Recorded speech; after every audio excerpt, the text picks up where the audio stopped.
Good morning, everyone. My name's Amy Lovell at British Marine. You probably had a lot of emails from me regarding these webinars over the last couple of days, and this is my face. It's very nice to see you all. We will be starting the session in sort of 30 seconds or so. I'm just allowing anybody else who's just joining late to join, but we are at 1 minute past 10, and I thank you all for being so very punctual. We will be hearing from 4 different agents, and I'd like to introduce them all to you this morning. We have Charlie from Wispex in the UK, Demir at Primico in Croatia, have Olivier from Matez in France, and Angel from Evolution Agents in Spain. We'll be hearing from each of them in turn. Just a little bit of housekeeping. If you can, you're welcome to have your cameras off, but I ask you to stay muted unless you have a question. Questions can either be entered into the chat, or please raise your hand and we'll come to you in turn. There will be a short session for questions after each of our speakers has presented to you all, and hopefully we'll also have time for general questions at the end of the session as well. All of the details of the agents will be available to you after this session if you do want to get in touch directly. I would also like to submit apologies on behalf of the Boat Retailers and Brokers Chairman, Alistair Walton. He would be here this morning. Unfortunately, he had a very last-minute clash and asked me to present. So sorry, guys, you have me instead. If we can go ahead and get started, I'd like to introduce Olivier from Matez Freight in France. Olivier, please do take it away. Okay, here we go. So I'm Olivier from Mate Company in France. My company is located in Cannes, near Nice, but we're working everywhere in France. Most of the process are in the south. We are in charge of the import process, export process, temporary admission for the vessel. Not only for the vessel, also for the goods, items coming from everywhere. So yeah, we are one of the most important transit company in France and a reference for the yachting problem and solution. Short presentation. 83 not out and 219 of the 6, Cornelius 76 and really 83. If you have any question. Olivier, can you tell us very briefly around the rules and guidance around temporary admission into France? I'm sure you get this a lot from your clients. Have changed. It's a good news for everybody, for the brokers, for the owners also. Previously, the boats had to go out of EU to renew temporary admission and to close exportation from France. But now, since 1 month, 2 months, we started to apply new rules for the 12 miles. The boat can renew the temporary admission 18 months. Just go, it's a new process. As in Spain, they do the same process. And the boat can renew the temporary admission going over the 12 miles. There is a specific process that we make, and all the boats can renew the temporary admission 18 months VAT exemption going over the 12 miles. New temporary admission, renew temporary admission, and close exports. It's something very specific that Spain started to make, and also Italy, and in France the custom they accepted to apply the process going over the 12 miles. So it's very good news. It's a big economy for the captain, for the owners, and also it's a new vision that we have, and it's very good to apply that. it's changing all the process. Perfect. Thank you very much. Anyone in the attendees audience? James, you have a question? Thanks, Amy. So, Olivier, so just to be absolutely clear, the boat can leave French waters at the end of its 18 months. Mm-hmm. Confirm, how does it confirm it left French waters? What does it need to demonstrate, or what does it need to show? In fact, well, there is a specific process, you know, with the AIS. Yeah. The boat is going over the 12 miles. Yeah.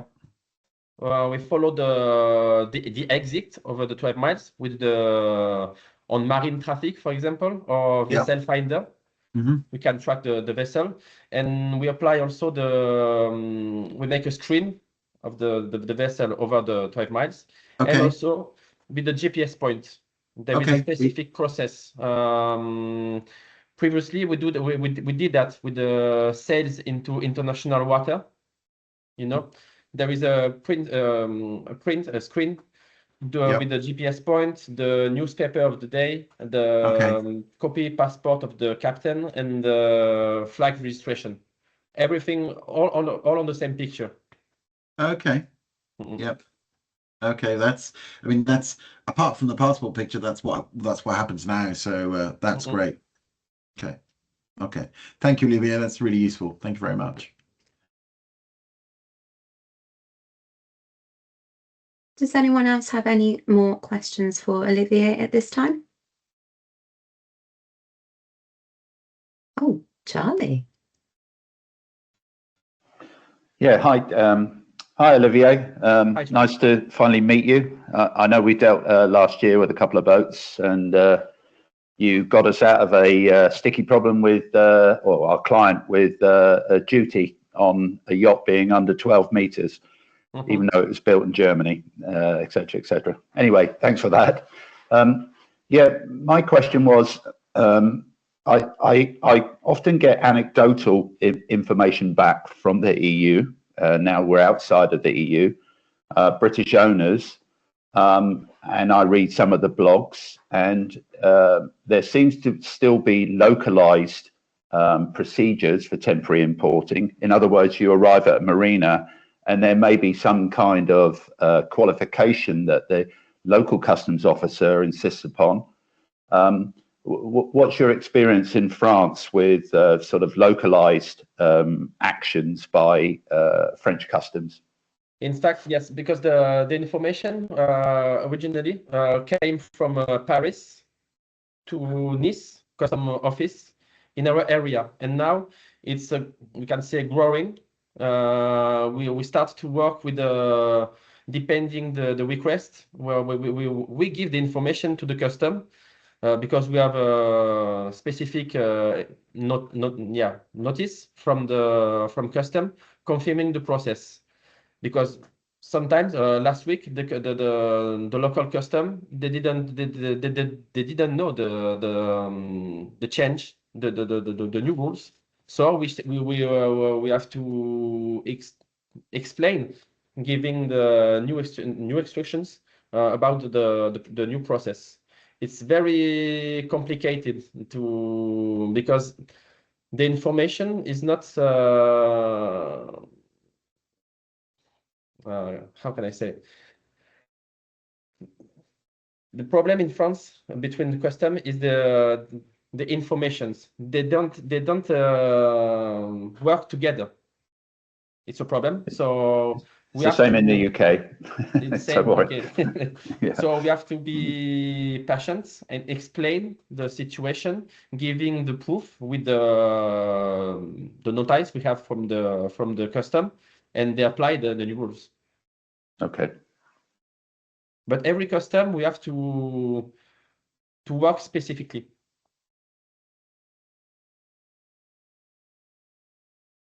Thank you ever so much. Any other questions for Olivier we can answer at the end of the session. But I would like to introduce Damir Premiko in Croatia. Damir, please take it away. Okay. Hi, my name is Damir Borčić. I'm a customs broker in Rijeka, Croatia, and I'm dealing with all types of vessels for over 30 years, mostly customs related, of course. So I would like to make a short presentation, and then afterwards you can ask me questions and this 12-mile thing, etc. So let's move on.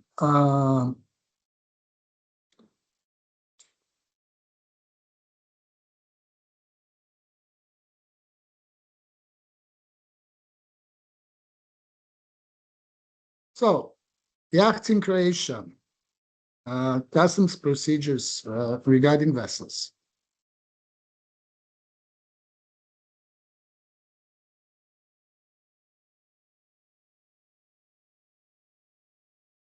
I'm too fast. Croatia, as part of the European Union, applies European Union customs legislation, of course. However, member states also have national rules, including laws such as those governing VAT, and their own procedures, of course, which we all understand.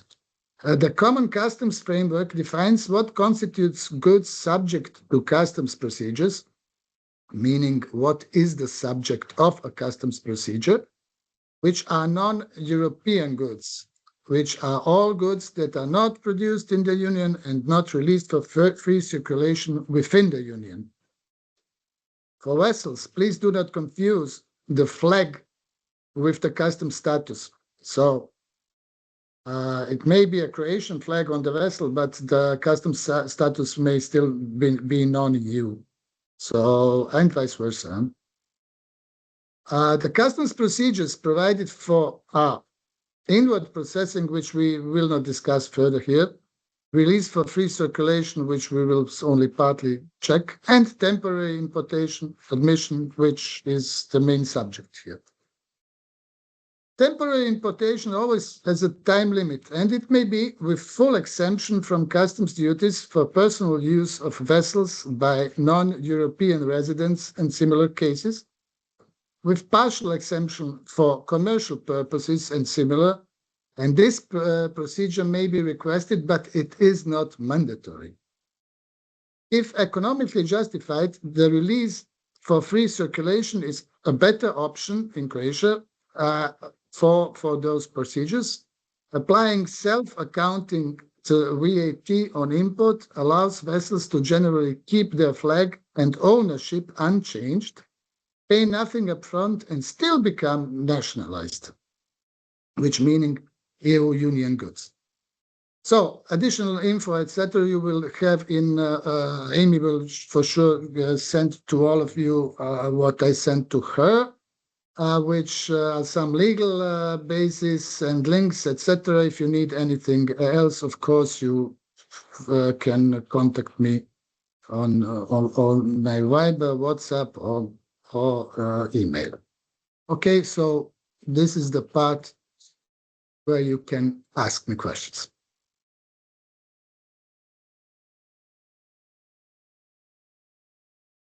Charlie. Yeah, thanks, Damir. Yeah, it all seems quite recognisable to me anyway. We did the same in the UK, regardless of us coming out of the EU. We still follow all the EU procedures and codings. One thing you mentioned that it may be easier to put items under or goods under free circulation status rather than using temporary admission, etc. If you were to do that, do you have to? I'm presuming you have to submit a customs entry to bring it into free circulation. But who would, in that case, who would you show as the importer of record? So who would be the importer, basically, shown on that declaration? Would it be the foreign company, or how does it work? So the question is, this is of course not suitable for private persons. Right. Okay, this is for companies which are doing charter, etc., which can, why? Because they are VAT persons. And the main important thing is that the importer may be actually the VAT representative. Yes. So this would mean that you have to have a VAT representative or a chartering agency, let's say it like this, which is somebody who is in the country, in Croatia, the one who is actually doing something with this vessel, and this has to be some sort of contract between the vessel owner and this company. But the contract may be a leasing contract or some other contract which actually type of leasing or whatever, which allows this management company to act on behalf of this owners. And in this case, this management company would be the importer. If I'm sorry if you didn't get it, please do ask me. No, that's understood. Yeah, I was just interested. So basically, you do need a legal entity based in Croatia to be the importer. Yeah, because why? Actually, you don't need one. You can import as foreigner, but then you have to pay the VAT. Huh? Yes. And the VAT you don't get back. Yes. If you are a VAT registered person in Croatia, and you are the importer, then you can apply this type of customs clearance where you don't pay the VAT in the procedure of customs import, but rather you actually self-assess, whatever your accountant do it for you in 1 month, and actually you don't pay nothing. Right. This is important. Okay. And thank of course, the customs duty on ships over 12 meters, etc., is 0%. So eventually you don't pay nothing. Yeah. Just to explain one more time, it's important is that eventually the ship doesn't have to change the flag, ownership, nothing. And this is important. So this is regarding the customs procedures. Of course, I don't go into the other laws, other things which are related to chartering itself in Croatia. So this, of course, if you have a management company or if you do it yourself, you know how to handle it. But we can help eventually.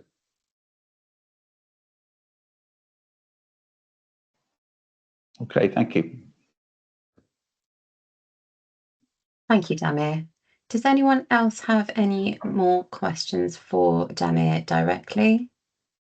If not at this time, they can be answered at the end of the session. Take that deafening silence as a no. Thank you ever so much. Charlie, you have the floor, my dear. Okay, thank you.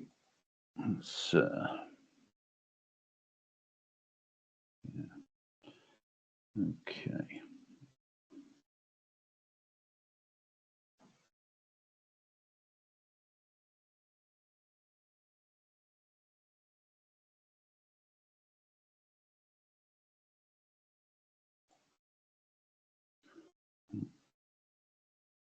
Okay, can you see my screen okay? Not yet, my darling. No, okay. Let me try that again then. Screen. This one. Okay. And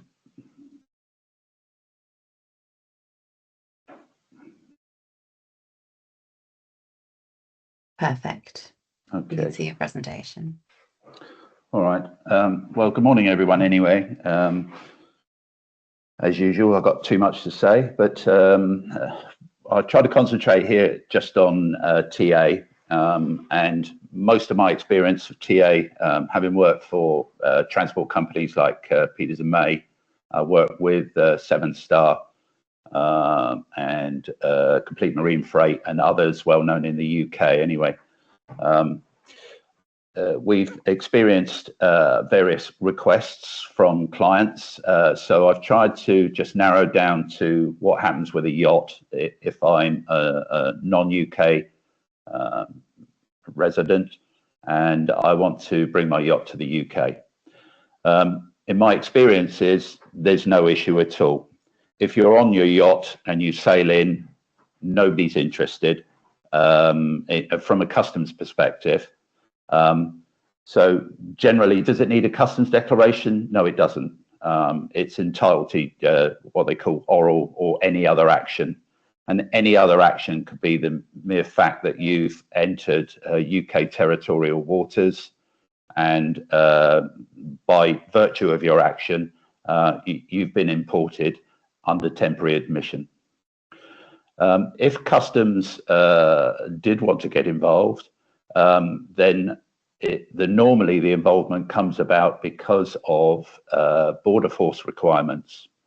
So I've attached some links, but when you arrive, you are supposed to report yourself to border force, let them know that you've arrived, report various things, and customs have made it, I would say, more complex.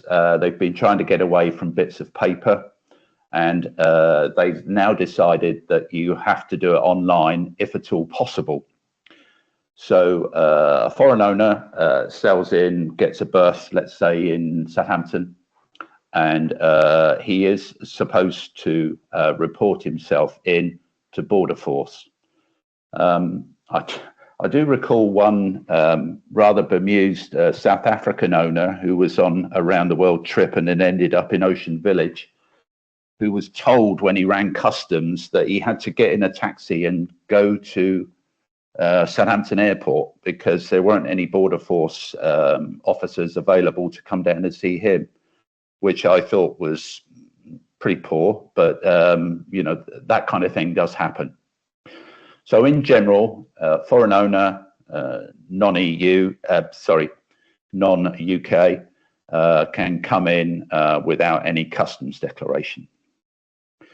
Now, if the actual yacht or the equipment that goes with the yacht arrives as freight, then it becomes a bit more of an issue, where you would need to employ a customs agent to probably assist to bring it in.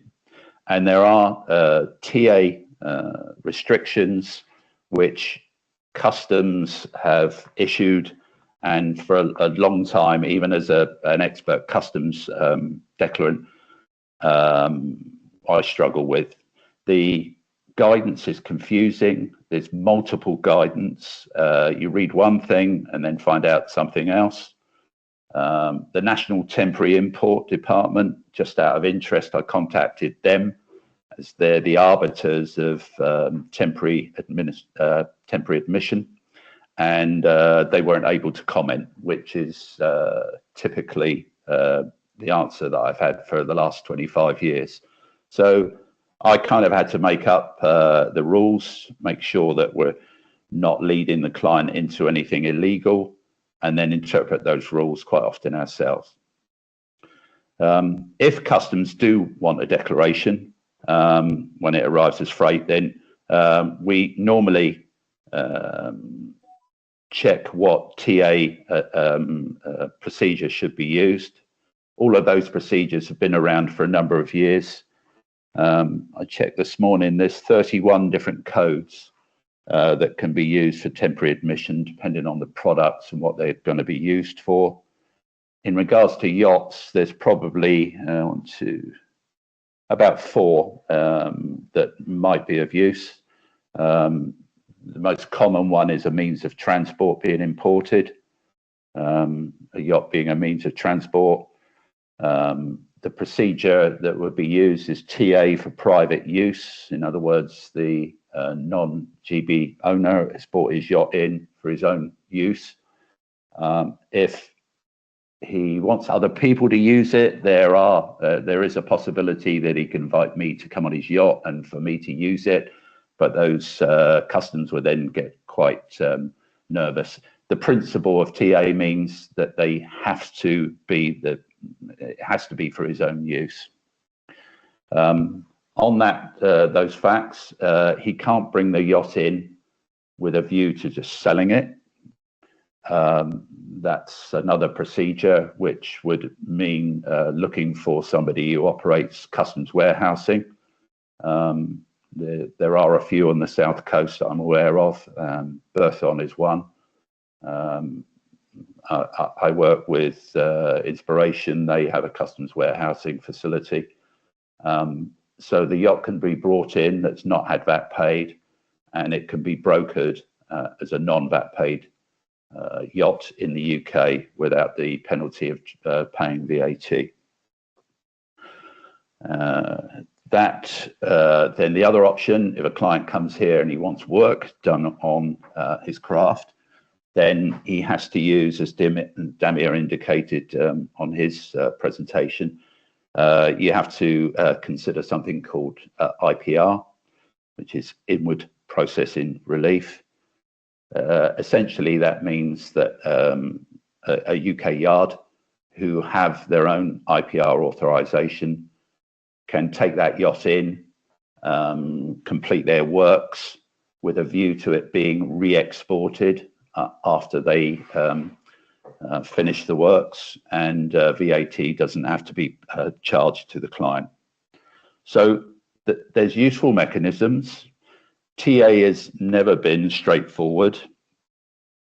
I do recall one or two instances where the customs central unit has said, sorry, you've got to pay security. That's the rules. But then if you look up those same rules, there are always exceptions to them.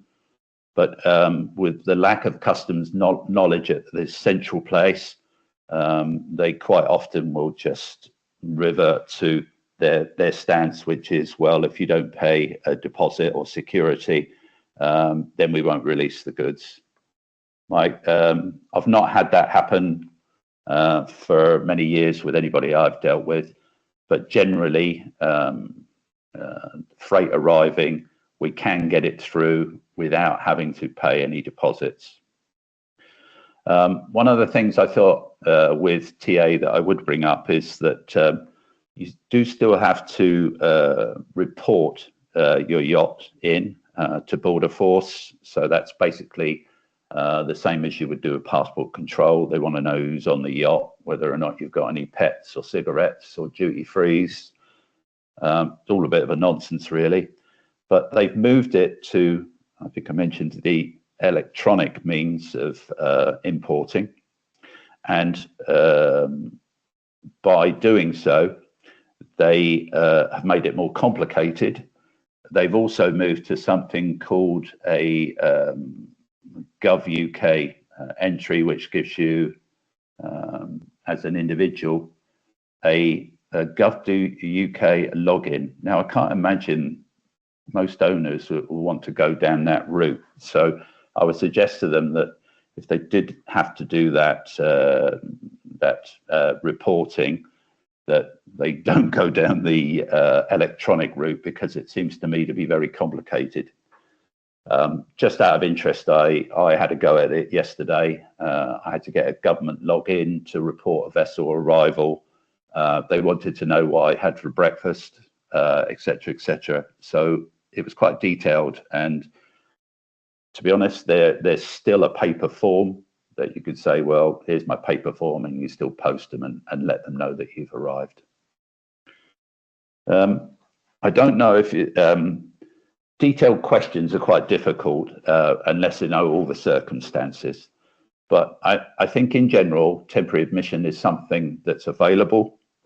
It's not easily available to people based in the UK, but they can apply for a temporary admission for specific uses. They certainly can't use it as a non-UK person. There are restrictions, and security often comes up as an issue with customs.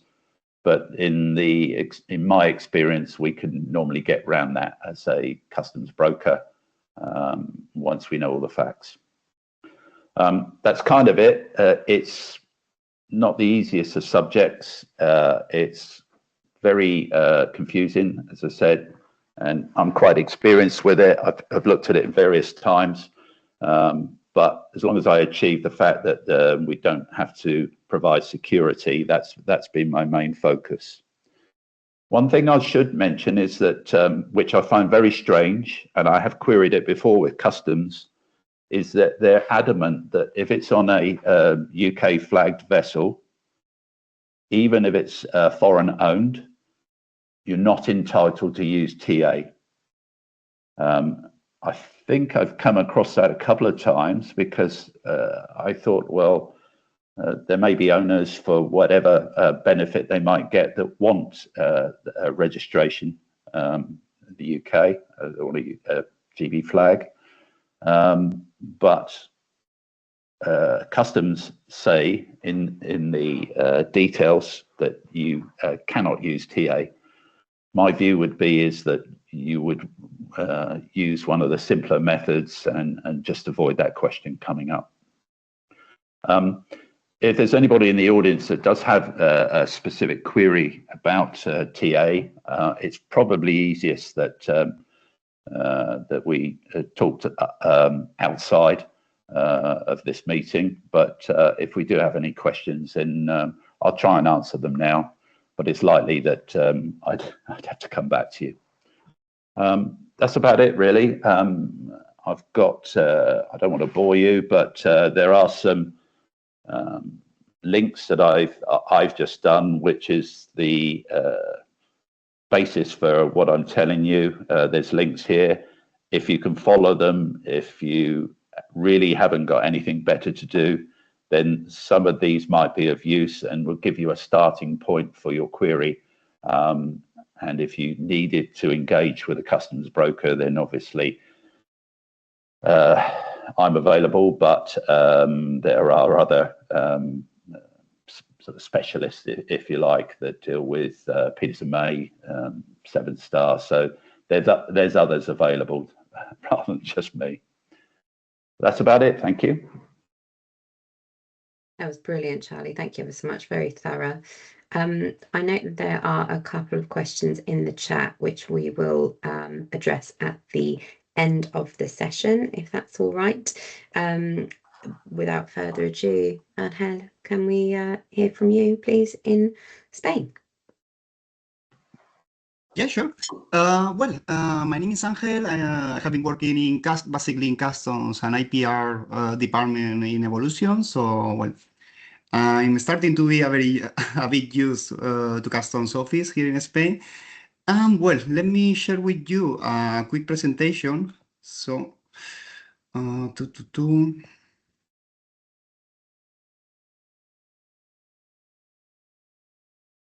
okay, can you see my screen?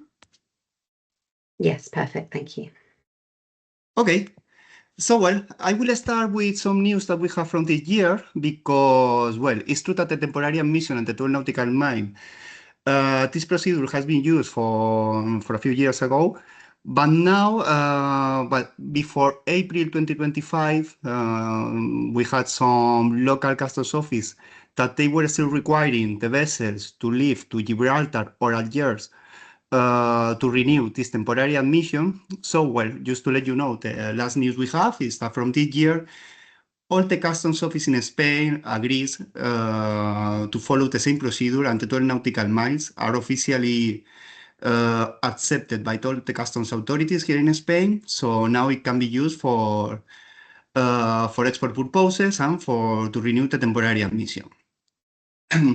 So, well, as I say before, it was necessary to go to a non-European country to close the export procedure for the non-European vessels. And then when the vessel had approved, like, let's say, the Pratic node in Gibraltar, they were able to come back to Spain and renew this temporary admission. So now it's not necessary anymore, just going 12 nautical miles. An example that I always put, a quick travel from Barcelona to Palma de Mallorca is enough to renew the temporary admission here in Spain. because during this travel, the vessel surpassed 12 nautical miles from Barcelona and from Palma and from Mallorca. So it's considered that it's in international waters, and we can renew the temporary admission this way. So the main advantage that we have in Spain are that we can apply for this temporary admission issuance or renewal use surpassing the 12 nautical miles offshore instead to visit a non-European country. And also it's very useful for the sales because I mean we can issue an export document when there is a sale of a vessel, and then the new owner can return under temporary admission, and we can issue an official document from the customs office showing the new ownership and also the temporary admission when it ends. So it's very useful. For us, it's very convenient, this agreement that they made in April of the year. So, well, here in Spain, when a vessel is close to the end of the temporary admission period, we always give them some alternative. The first one is, well, the old one to go to depart to a non-European country before the period expires. The second one is to renew the temporary admission going to a nautical miles offshore after they return to its berth, or they go to another Spain marina, or whenever they want. The third one is to pay the VAT in case that they want to be in free circulation in Europe. Here in Spain, we use, just for your information, we use some tables, some official tables that customs officers give us to calculate the value. So the import must be done according to these tables they give us. Another option is to, if for small vessels, to enter in a bonded storage, so that stops the 18 months clock. And the last one, open an IPR. But customs only authorize if we can justify that the vessel has some work to do, because otherwise they won't accept it. Something that we always recommend for the vessels here in Spain, at least, is to issue an Annex 71.01. This is the voluntary oral declaration. I think it's very useful for the vessels because it ensures full customs compliance and legal security. Then I will put you an example of a client we had that the previous summer they finished an IPR procedure. They had the export document, and I don't remember the country. I think it was in Italy. They were stopped with owners on board by the customs police in Italy, I think. The customs were asking for some documents to prove the temporary admission. The vessel only had the papers of the IPR. They were explaining that the vessel was duly exported, and I mean, the Annex 71.01 is a voluntary oral declaration, so they were theoretically under temporary admission. So we also provide them some paperwork, also some screenshot for customs office showing the effective exit, and finally, they solved the situation. But the vessel was stopped for 2 days with owners on board, and not good. It's something that's not good for the captain for sure. And for this reason, we recommend to have this paper because it's the Annex 71.01. It's an official document issued by Customs Office, also with the customs stamp, and this paper shows when the temporary admission ends. So, I mean, I think it's very useful for the captains to have this kind of paperwork because it's very easy to show the status of the vessel. Facilitate or required documents for this kind of procedures are the usual ones for the imports. Is some papers identifying the vessel, like the certificate of registration, identification of the owner, so we can prove that the vessel is owned by a non-European company or individual person. The authorization form to act as an agent, and well, proof of departure from the European Union. So it usually is a paper from the last non-European port or a proof that the vessel surpassed the 12 nautical miles. Usually, I mean, with the GPS, the EAS, with this, we can prove that, and they accept it. And also a proof that the vessel is in a Spanish port. Usually a birth certificate issued by the marina. And also the 12 nautical miles interpretation is very useful for the sales.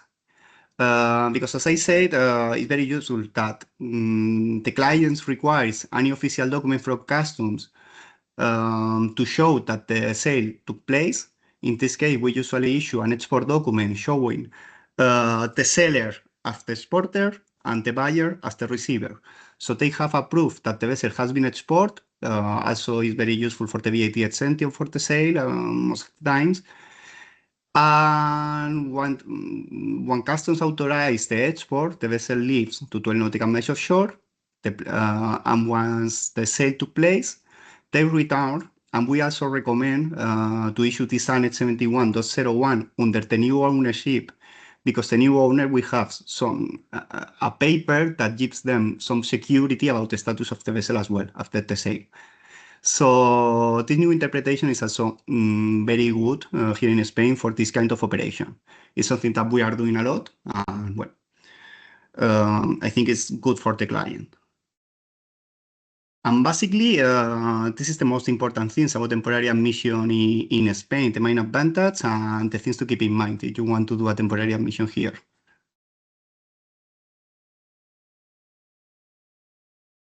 And well, if anyone has any questions about that. Yes, Joe, please. Thanks. Are there any regional variations to these procedures, or is it just nationwide? And with that question, of course, I've got the Balearics at the front of my mind. Sorry, can you repeat the question? Yeah, I'm just wondering if there are any variations to these procedures in various regions. So with the Balearic Islands, it's exactly the same throughout all Spanish territories? From April, yes.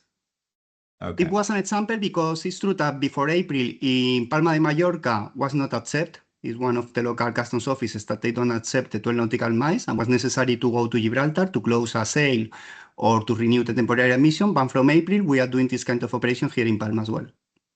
Okay, thank you. I invite any other questions for Angel specifically. Otherwise, I will move over to the questions that we received in chat for the panel at large.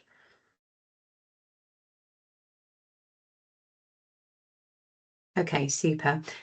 We've had two questions in the chat which we can address. Demir, can I ask you to answer this one firstly, if you will? Is a vessel manufactured in another EU country subject to customs duty and VAT? What does it mean? I mean, who is buying this? Where is this vessel going? So first we have to of course, to separate the customs and the VAT procedure. If the vessel is manufactured in Europe, if it's being transferred to another country, then if the buyer in this country is to another European country, if the buyer in this country is a VAT registered person, then this is being, let's say, from France, this is from Spain, it's coming to Croatia. Then, of course, it's being sold without VAT, but as VAT reverse charge. And in Croatia, it has to be submitted the VAT report or whatever, or paid or whatever. But actually, it's also something which is then subject to the local VAT rules. There is no customs duty, and there is no custom, and the customs is not concerned with it because it's going from one state. It's in a EU trade, so it's not a customs matter. This is important. So now the question is actually, as Charlie said, you have all the rules are specific, and you have to actually the question should be precisely more precise to check what you actually need, because I can talk about VAT between two countries maybe half an hour. What is the other? The passengers are chartering the imported vessel, UK flag, but manufactured in the EU. As No, this is what is something. There are three things here. Huh? As the difference between Great Britain and us is evidently regarding the flag, that it might be a Croatian flag, but not EU Union goods. So as well, this would imply that it might be in temporary admission in Croatia, but theoretically. But the thing is, if the UK flag, but it might be registered in the UK and still be manufactured in EU and sold in EU and VAT cleared in EU, it doesn't matter. It's the flag is not the customs status of doesn't define the customs status of the vessel. So this is important. We should always check what the customs status is. This is the first one. And then if it's non-EU, then you have temporary admission or you have to customs clear it, import it. If it's a European goods, then you don't have to deal with the customs eventually. I hope this answers the question. Thank you, Damir, for answering both of the questions in the chat, saving me a job. Can I invite any of the other agents to add any further to those questions? I hope you can both see them. Please let me know if you can't, and I'm happy to read them out again. Olivier or Angel, Charlie? Yes, I mean, in Spain for the imports, when we import a non-European vessel, for sure the VAT, if it is an import to be in free circulation, the VAT must be paid. But the custom duties will depend on the large of the vessel. I mean, if I'm not wrong, is under 7.5 meters apply custom duty, but if it's bigger than 7.5 meters, doesn't apply custom duty in the final import here. Thank you. Charlie, the second question there was actually about UK temporary admission. It's just been clarified. So just for clarity, the question is, what if the passengers are chartering the imported vessel, say UK flag, but manufactured in the EU? Is it the same temporary admission procedure for owners? Well, the quick answer would be no. And the longer answer would be, I'd have to look it up and come back with a proper answer. That's absolutely fine. Evie, I will share Charlie's detail, and in fact, all details of our wonderful agents will be shared to the attendees of this meeting following the conclusion of the webinar. So you'll be able to connect directly if you have regional specific questions that may or may not need looking up. Thank you. Yes, all contact details will be shared. Thank you for that. Damir, did you put your hand up and immediately put it back down again? Yeah. So the one thing which I didn't speak about, this was the 12 mile in Croatia. So we still don't have this cleared up, and I will check as well and ask and see, because before we were in Schengen, in the Schengen area, we actually did apply this 12 mile rule, and it was easier than now. Since we are in the Schengen area, most customs offices don't imply it. We have the vessels have to go to Montenegro, Bosnia, or whatever, and some of them do. So it's quite. So I cannot answer this question as resolute as my colleagues in Spain or France, and I'm sorry to say that. But of course, if you need something, call me, send me something, and I will check it out. And I hope that they will that the customs in Croatia will do something about it. Thank you. Charlie? Yes, there are a couple of things I maybe should have mentioned. The 12-mile limit, which has now come up. I did come across this just recently, where a client of who was purchasing a new vessel for export had taken advice from an accountancy firm to say, "Oh, I've spoken to customs." He was an ex-customs officer, by the way. I've spoken to customs, and you don't have to. You can just go outside the 12-meter limit. And I suggested to our client, I said, "Well, number one, I've got to do a customs entry, and I'm not aware of any country code that I can use which says I've gone out into international waters." Anyway, what happened is that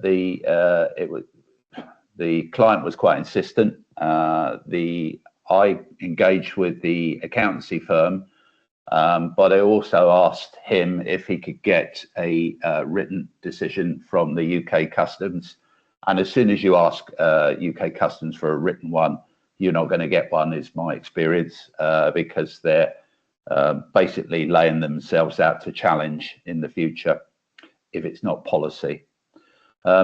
So I believe the 12-mile limit for export, and therefore possibly for ending temporary admission, might apply.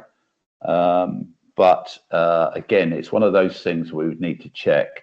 I noticed that one of my colleagues, or former colleagues, and customs expert like me, hopefully, Chris, was on the call, and of Cartwright's.